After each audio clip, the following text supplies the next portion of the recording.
नमस्कार दोस्तों। इस देश का विपक्ष मुद्दा विहीन हो गया है। उसके पास अब मुद्दा बचा ही नहीं है। पहलवान खत्म हो गया, जवान खत्म हो गया, किसान खत्म हो गया, शाहीन बाग खत्म हो गया, राफेल खत्म हो गया, सब खत्म हो गया, अडानी भी खत्म हो गया। अब बचा क्या है? अब बचा ये है कि झूठ को उठाओ और झूठ को लेके नाचते रहो।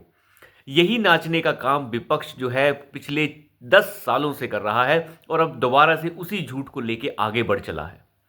मैं आपको याद दिलाना चाहूंगा कि लोकसभा चुनाव के दौरान जब लोकसभा चुनाव हो रहे थे उस समय प्रधानमंत्री की एक छोटी सी वीडियो को काट कर क्लिप कटुओं ने काट काट के अलग कर लिया और चलाया क्या।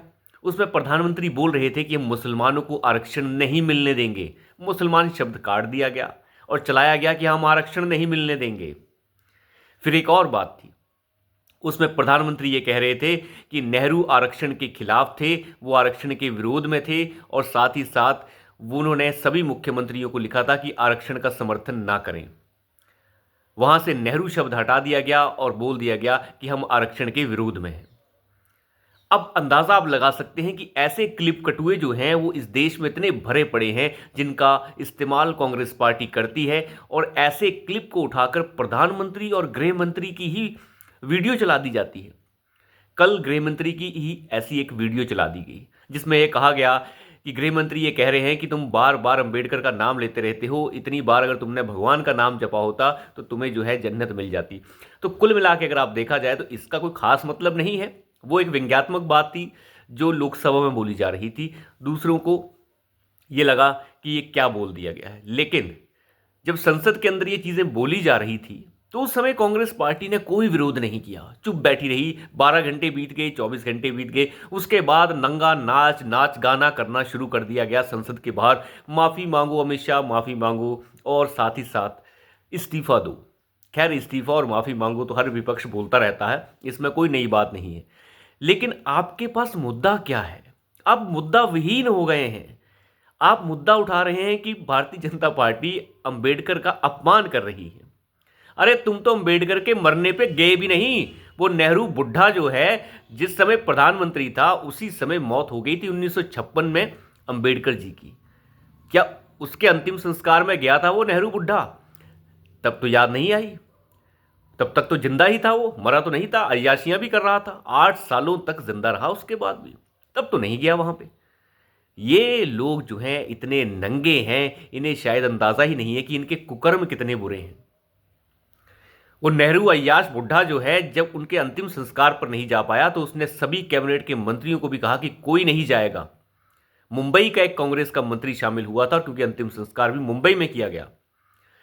इन कांग्रेसियों से कोई पूछे कि नेहरू को तुमने भारत रत्न दे दिया, इंदिरा गांधी को भारत रत्न दे दिया, राजीव गांधी को भारत रत्न दे दिया, इन्होंने कौन सा ऐसा कारनामा किया था? अय्याश ही तो थे एक नंबर के। इन्होंने भारत रत्न दे दिया गया, लेकिन कभी कांग्रेस पार्टी ने भारत रत्न तो छोड़ो, ना तो पद्म भूषण ना पद्म विभूषण, किसी भी पद्म से सम्मानित नहीं किया अंबेडकर जी को। और कहते हैं हम अंबेडकर के पैरोकार हैं, हम अंबेडकर के साथ चलेंगे। 1990 में पद्म विभू 1990 के अंदर भारत रत्न जो है वो दिया गया अंबेडकर जी को, वो भी विश्वनाथ प्रताप सिंह की जो सरकार आई 1990 में वीपी सिंह की सरकार आई, उन्होंने दिया। अब अंदाजा यहीं से लगा सकते हैं कि ये कितने नंगे हैं, ये इनके पास मुद्दा ही नहीं है। तो ये कहना कि आपने अपमान किया और फलाना ढमकाना, देखिए ये मुद्दा तो साइड पे रख दीजिए, अपमान कुछ नहीं होता। मुद्दे की बात यह है कि आपके पास मुद्दा क्या है। इस तरीके का घटिया विपक्ष आज तक किसी ने नहीं देखा होगा कि जो इस तरीके के मुद्दे लेकर आ रहा है। एक ही रटी रटाई चीज है इनके पास, आरक्षण खत्म हो जाएगा, ये फलाना हो जाएगा, ये ढमकाना हो जाएगा, अडानी यहाँ चला जाएगा, हिंडनबर्ग की रिपोर्ट वहाँ से आ जाएगी, राफेल का मुद्दा ये है, किसान का मुद्दा ये है। ये सिर्फ रटी रटाई बातें। पहलवान सब नंगे हो गए, पहले वो नंगा नाच करते रहे दिल्ली में, उसके बाद कांग्रेस पार्टी से टिकट पाकर चुनाव लड़ने चले गए। किसानों का के साथ भी ऐसा ही हुआ, वो भी पंजाब में चुनाव लड़ने चले गए। अब यहीं से अंदाजा लगाइए कि किस तरीके से गैंग और गिरोह काम करता है। इन्हें लगता है कि विपक्ष जो है इसी तरीके के मुद्दे उठाकर काम चल सकता है, लेकिन दिक्कत की बात क्या है? दिक्कत की बात यह है कि विपक्ष को जिस तरीके से धोया गया है संविधान की चर्चा में लोकसभा और राज्यसभा के अंदर, उसके बाद धुलाई इतनी ज़्यादा हुई कि अब जो है बोलने के लिए कुछ नहीं बचा था।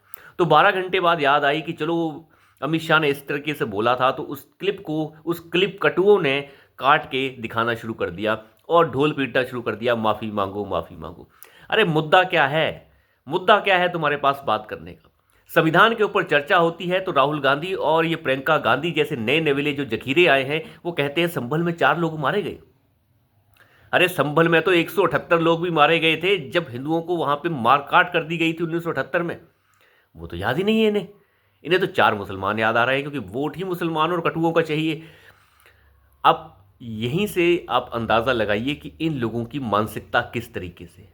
संविधान के ऊपर चर्चा चल रही है, मांग भी तुम्हारी थी कि संविधान के ऊपर चर्चा कराइए, जब 2-4 दिन तक उस पर चर्चा चल रही है तो तुम संभल की बात कर रहे हो यार।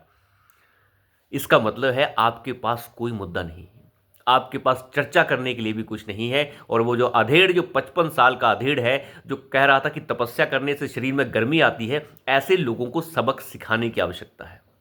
और मेरा तो सीधा का सीधा मतलब ये है कि आज सरकार बड़ी तिलमिला रही है। मोदी तो बड़े तिलमिला रहे हैं, अमित शाह भी तिलमिला रहे हैं, प्रेस कॉन्फ्रेंस हो रही है, अरे हमने तो ऐसा कुछ नहीं कहा और ऐसा और फलाना और ढमकाना। अपने जो कर्म हैं वो भारतीय जनता पार्टी भी गिनवा रही है कि हमने किस तरीके से अंबेडकर जी का महिमा मंडन आज तक किया है। सब कुछ कर रही है। प्रधानमंत्री ट्वीट पे ट्वीट कर रहे हैं। भैया क्या जरूरत पड़ गई? अब लगाना पता। जब इन सड़े गले सेबों ने तुम्हारी सेब की पेटी भी खराब की तो तुम्हें जो है दर्द होने लगा। इन सांपों ने जब तुम्हें डसना शुरू किया तो तुम्हें भी तकलीफ होने लगी। पिछले कई वर्षों से हम ये कहने की कोशिश कर रहे हैं कि ये हरामखोर जो हैं देश के अंदर जो है दीमक की तरह देश को खा रहे हैं। झूठी वीडियो, झूठे क्लिप और पता नहीं किस तरीके से फैक्ट चेक हो रहे हैं। उन सभी चीज़ों को बैन किया जाए, रोका जाए, लेकिन कोई कार्रवाई नहीं हुई। आज जब सरकार को डसने पहुंच गए ये लोग तो सरकार तिलमिलाने लगी। ऐसा लगा जैसे पेट्रोल छिड़क दिया हो किसी के स्थान विशेष में। इस तरीके से सरकार के सभी मंत्री और सभी प्रवक्ता जो है छटपटा रहे थे। छटपटाना बिल्कुल सही है, आरोप लगे तो छटपटाएगा आदमी, लेकिन ये आरोप पिछले कई वर्षों से लग रहे हैं। देश के प्रधानमंत्री के क्लिप काट के गलत तरीके से दिखाए जाएं, गृह मंत्री के दिखाए जाएं। गृह मंत्री कोई व्यक्ति नहीं है, वो इस देश की सबसे बड़ी, दुनिया की सबसे बड़ी डेमोक्रेसी का गृह मंत्री है। अब क्लिप कटुए जो है वो क्लिप काट रहे हैं और पिछले कई वर्षों से काट रहे हैं, लेकिन दर्द आज जाकर हुआ। अब जाकर पता चला कि ये दर्द कैसा होता है। अब हो रही है बात, बगल में जेपी नड्डा को बिठा के अमित शाह और बगल में अश्विनी वैष्णव को बिठाकर। आज पता चल रहा है कि क्लिप कटुए कितने खतरनाक होते हैं। आपने इस देश के साथ मजाक होने दिया अमित शाह जी और प्रधानमंत्री जी। पिछले कई वर्षों से ये चल रहा है। एक जर्मनी में बैठा एक बेवकूफ़ कुत्ता जो है वो भारत के खिलाफ जो है अनशंत षड्यंत्र रच रहा है और बोल क्या रहा है कि भारत में रोड बन रहे हैं, रोड्स की ज़रूरत क्या है? यहाँ पे लोगों के पास बाइक नहीं है या स्कूटर नहीं है, कार नहीं है, ज़्यादातर लोग जो है पैदल चलते हैं, साइकिल पे चलते हैं। इतने बड़े इंफ्रास्ट्रक्चर की क्या ज़रूरत है? इस तरीके के कटुए जो हैं इन्हें पॉइंट आउट करने की ज़रूरत है और ज़रूरत पड़े तो वहाँ से खींचकर यहाँ लाकर अदालती कार्रवाई करने की ज़रूरत है। आपको लगता है कि कोई बोलता है तो बोलता रहे, ऐसा होता नहीं है। अगर आप लोगों को बढ़ावा देते रहेंगे, बोलने देते रहेंगे तो कहीं ना कहीं वो इस देश की ईंटों को हिलाने का काम करते रहेंगे। और मुझे लगता है कि अब जब सरकार की खुद फटी है तो आज वो उसे याद आ रहा है कि नहीं, ये तो बड़े खतरनाक हैं, इनके ऊपर तो एक्शन होगा। एक्शन पहले हो जाना चाहिए था। और 19 तारीख है आज, तो गृह मंत्री जी जरा अच्छे से जवाब दीजिएगा जो जवाब आपको देना है इलाहाबाद हाई कोर्ट में। हालांकि सरकार की कार्यप्रणाली क्या है वो हम नहीं बात कर सकते उस पर, लेकिन बहुत हो गया। जवाब दे देना चाहिए वक्त पर। अगर जवाब नहीं है कोई तो मना कर दीजिए, जवाब है तो दे दीजिए। ये सही वक्त और फलाना वक्त और ये ढमकाना वक्त, इसकी कोई ज़रूरत खास होती नहीं है, क्योंकि वक्त वैसे भी बहुत बीत चुका है। किसी किसी मुद्दे पे आप वक्त ले सकते हैं, लेकिन हर मुद्दे पे आप वक्त नहीं ले सकते। आज राहुल गांधी की नागरिकता के ऊपर जो सुनवाई हो रही है इलाहाबाद हाई कोर्ट में, उसके ऊपर जो है जवाब देना है सरकार को। तो आज तो जवाब दे ही दीजिए। कई वर्ष हो गए इस मुद्दे को, इतना मत खींचिए इस मुद्दे को। जब कांग्रेस पार्टी और विपक्ष नंगा नाच एक झूठ पे कर सकते हैं तो आप तो सच्चाई के साथ तो खड़े हुई। सच है तो बताइए, नहीं है तो मत बताइए, बात खत्म। देखते हैं क्या होता है। तो अभी के लिए इतना ही, धन्यवाद।